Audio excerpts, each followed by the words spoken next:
మలగన్నయమ్మ ముగురమ్మల మూలపుటమ్మ సాల పెద్దమ్మ సురారులమ్మ కడుపారడి పుచ్చినయమ్మ తన్నులోనమ్మిన వేల్పుటమ్మల మనమ్ముల నుండెడియమ్మ దుర్గా మాయమ్మ ఉపాబ్ధి విచ్యుత మహత్వ కవిత్వ పటుత్వ సంపదల్ దుర్గామ్మవారి ఆనపద్మాలను నమస్కరిస్తూ మా రామభద్ర క్షేత్రంలో మా చిరావురి శ్రీరామ అవధాని గారు ఏది చేయించినా కూడా ఒక శాస్త్రోక్తమైనటువంటి విధానంలోనే చేయిస్తారు. అంటే అందరూ అలాగే చేయిస్తారు కదండి అంటే ఇక్కడ మనం క్రితం సార్ చూసాం. మీరు చేసిన పూర్ణాహం ఇప్పటికీ నేను గుర్తుపెట్టుకుంటాను. నేను అనేక పూర్ణాహం చూస్తుంటాను రోజు. కానీ ఆ పూర్ణాహుతి దగ్గరకు వచ్చేసరికి అందరూ ఏం చేస్తారంటే చాలా కంగారుగా అసలు అదంతా ఏమైతుందంటే ఉన్న ముందు శ్రమ మొత్తం అక్కడ పడుతుంది వచ్చి. కానీ పూర్ణాహుతి అనేది ఎప్పుడు కూడా అట్లా కంగారు పడి చేసే ప్రక్రియ కాదు. చాలా ప్రశాంతంగా ఆ అమ్మవారి బీజాక్షరం మంత్రాలు వాడు చెప్తుంటే మనం ఓం హ్రీం అని చెప్పి అమ్మవారి యొక్క బీజాక్షరం హ్రీంకారం.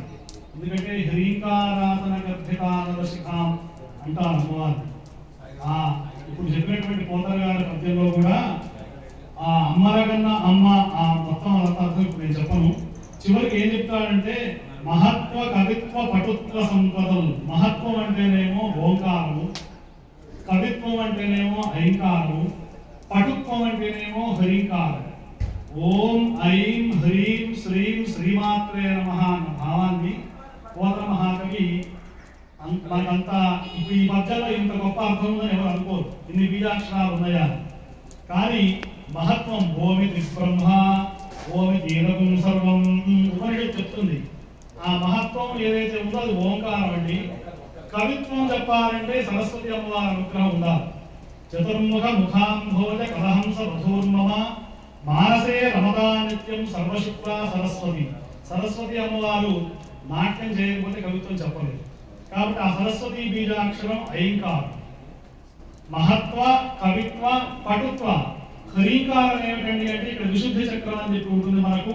మనం ఎంత పాపం మాటలు మాట్లాడినా, ఎంత శుద్ధి లేనటువంటి ఆహారాన్ని తీసుకున్నా, ఎందుకు మానవుడు జీవిస్తున్నాడు ఏ ప్రాణైనా అంటే ఆ అమ్మవారి యొక్క శరీర నిర్మాణంలో షట్చక్రాలు మనకు ఉన్నాయి. అందులో ఈ విశుద్ధి చక్రం అనేది వాకును కలిగించేటువంటి చక్రం. అది శుద్ధి చేస్తుంది. ఏది చేసినా మీరు ఆహారం కల్తీ ఆహారం తీసుకున్నా అది శుద్ధి లోపలికి వెళ్తుంది. ఆ చక్రం యొక్క స్పెషాలిటీ. అట్లాగే తప్పుడు మాటలు మాట్లాడినా కూడా అది శుద్ధి చేస్తుంది. అంటే భగవన్నామ స్మరణ చేసి ఆ చక్రంలో పడిపోవాలి. కాబట్టి ఆ పటుత్వం అంటేనేమో హ్రీంకారము, సంపద అంటేనేమో శ్రీకారం, లక్ష్మీ అమ్మవారు. కాబట్టి ఆ ఐం హ్రీం శ్రీం శ్రీమాత్రే నమః అనే అమ్మవారిని ఎక్కడైతే మనం ధ్యానం చేస్తామో నవచండీ యాగం అంటే నవచండీ యాగం అంటే 9 చండీ యాగాలు 9 చండీ పారాయణాలకేమో ఒక అర్థం. మామూలుగా నవచండీ అంటే ఇది పాత చండీ ఒకటి అంటే కొత్త చండీ అంటే ఇది నవచండీ అని చెప్పి నవనవోన్మేష సాధి ప్రతిభా మత అంటాడు. కాబట్టి నవచండీ అంటే కొత్త చండీ పాత చండీ కాదు. 9 చండీ పారాయణాలు చేసి హోమం చేయడం. మా సాయిబాబా గారు చాలా అదృష్టవంతులు. నేను మా ఊరు వెళుతూ విజయవాడ వెళ్తున్నాయి. కనకదుర్గ అమ్మవారి దేవస్థానంలో అక్కడ ప్రోగ్రాం ఉంది.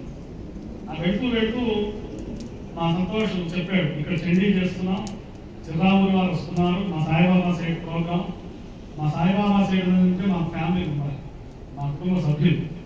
9 సార్లు చండీ పారాయణ చేసి మీకు హోమం చేశారంటే సాయిబాబా గారు మీరు కాని పని అంటూ ఉండదు. మీకు ఏ పనైనా సరే మీరు ఆరోగ్యమా ఐశ్వర్యమా ఏది కావాలంటే అది ఖచ్చితంగా అమ్మవారి యొక్క అనుగ్రహం. రామభద్ర క్షేత్రంలో సిద్ధాశ్రమం ఇది, సిద్ధక్షేత్రం. ఫస్ట్ చండీ సాయిబాబా గారికి మనం చేయించాం అవును దగ్గర. కాబట్టి ఆ చండీ దేవత ఇంకా ఎక్కువసేపు ఎవరైనా చెప్పచ్చు. దాన్ని 2 మాటలు చెబుదాం అనుకున్నా. ఇక్కడ సిద్ధక్షేత్రం రామభద్ర క్షేత్రంలో ఏది చేసినా కూడా ఫలిస్తుంది. ఈ ఉన్నటువంటి సన్నిధులన్నీ కూడా మన దగ్గర ఉపయోగించేటువంటి సన్నిధులు. ఇంకోటి ఏంటంటే మా చిరావురి వారు వారి యొక్క శిష్య పరివారం బృందం మొత్తం కూడా ఇక్కడ చండీ యాగం చేసినప్పుడు నేను ఉన్నాను. చాలా అద్భుతంగా పూర్ణాహుతి కానివ్వండి, ఆ చేసినటువంటి పారాయణం కానివ్వండి, ఇవన్నీ నేను ఎప్పటికీ అనుకుంటూ ఉంటాను. ఎందుకంటే నేను రోజు అందరిని కలిసే అవకాశం నాకు ఉండదు, మీరు కూడా నన్ను కలవాలని మీకు అవకాశం కలగదు. కానీ ఇవాళ మాఘమాసంలో భీష్మ అష్టమి, అంటే నిన్న కూడా అష్టమి ఉంది, ఇవాళ కూడా అష్టమి ఉంది. భీష్మ అష్టమి, ఆ భీష్మ పితామహుడు సాక్షాత్తుగా కృష్ణ పరమాత్మ యొక్క తత్వాన్ని తెలుసుకున్నటువంటి వాడు. ఆ భీష్ముడు స్ఫూర్తించిన ఒక శ్లోకం పద్యం చెప్పి నేను ముగిస్తాను. అంటే చండీ హోమానికేమో దానికేమో సంబంధం కాదు. కానీ కృష్ణ పరమాత్మ కూడా శ్యామల అమ్మవారే, శ్రీరామచంద్రమూర్తి సాక్షాత్ లలిత అమ్మవారు మనం భావిస్తాం కాబట్టి శ్యామల నవరాత్రులు కూడా జరుగుతున్నాయి. కాబట్టి అక్కడ మన అమెరికాలో వచనయ్య కూడా శ్యామల నవరాత్రి చాలా అద్భుతంగా చేస్తూ ఉన్నారు. ఆ భీష్ముడు ఎట్లా స్థుతించాడు కృష్ణుడు అనేటువంటి ఒక మాట చెప్పి నేను బయలుదేరుతాను. నేను కార్య దగ్గరలో ఉన్నాను. ఎట్లా వర్ణించాడు అంటే భాగవతంలో ప్రథమ స్కంధంలో కుంతీకృత శ్రీకృష్ణ స్తుతి అని వస్తుంది. తర్వాత భీష్మకృత శ్రీకృష్ణ స్తుతి, ప్రహ్లాదకృత శ్రీకృష్ణ స్తుతి, గజేంద్రకృత శ్రీకృష్ణ స్తుతి, ఇట్లా చాలా స్తుతులు ఉన్నాయి మనకి భాగవతం. అయితే ఈ భీష్మ స్తుతిలో ప్రత్యేకత ఏంటంటే కృష్ణ పరమాత్మ ఎక్కడ కూడా యుద్ధంలో తాను ఆయుధం ధరించను, అట్లాగే ఈ యుద్ధంలో ప్రత్యక్షంగా పాల్గొనను అని చెప్పి ప్రతిజ్ఞ చేశాడు. ఎంతకీ ఈ భీష్మ పితామహుడిని జయించలేకపోతుంటే ఈ బండి చక్రం ఒకసారి ఎత్తి ఆయన మీద విసిరేద్దామన్నట్టుగా కృష్ణ పరమాత్మ ఒకసారి ఆ బండి చక్రాన్ని పట్టుకున్నాడు. మరి యుద్ధ నియమాన్ని ఉల్లంఘన చేసిన విధానమే అవుతుంది, కానీ అది ప్రయోగించలేదు. జస్ట్ అట్లా పట్టుకున్నాడు భయపెట్టడానికి. ఎందుకు ఈ భీష్ముడు యుద్ధంలో తిరగావట్లేదు.